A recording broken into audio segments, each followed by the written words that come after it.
Dabar pjauname taip, greipfrutą. Gerai. Kaip tortą. Kaip tortą? Klausyk, tai nuo ko prasideda eglės vištynės pusryčiai? Tai gal tu dar vegetarė? Tai va nuo to ir prasideda, nuo greipfruto. Nuo greipfruto? Būtent nuo jo.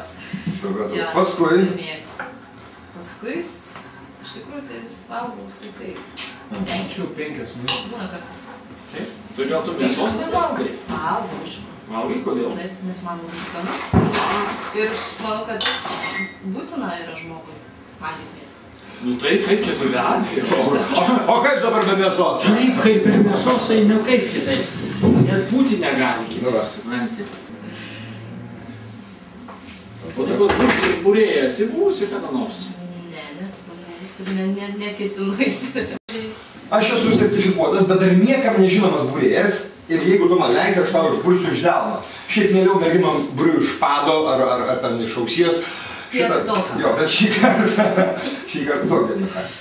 Oi, klausyk, abrakadabra.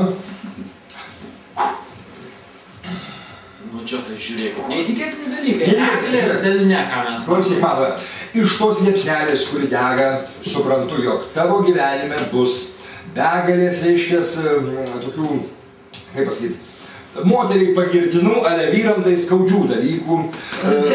Nu, nežinau, ar būsiu laidos sudaužytų širdžių, reiškės, klubo vedėja, bet, reiškės, gyvenime širdis traiškėsi dideliu kulniuku. Tai vienas dalykas. Matau pagal delną, jog turėsi 3 didelius, gražius Mercedesus. Vieną iš jų paukosi vaikų namams. Žiūrim toliau. Namas Kanarų salose reiškia, jog tavo gyvenimas, pažaukščiau. Namas Kanarų salose, kurį aš matau tavo delne, reiškia, jog tavo gyvenimas bus, reiškės, nu, toks prie jūros. Prie jūros. Toliau, turėsi vaikų, jei norėsi. Iš ko tu šis sprendži? Nu, iš to. Iš dėl to, iš violetinė liepsnelė. Iš violetinės Tai liepsnelės. dabar jos 3, tai gal 3 vaikai bus. Tai 3 vaikai. 3 vaikai. Jo, gali būti. 4 nori. Pažiūrėk, ir 4 užsidegė. Aš tai šiaip jėgų turiu tik 2, žinai.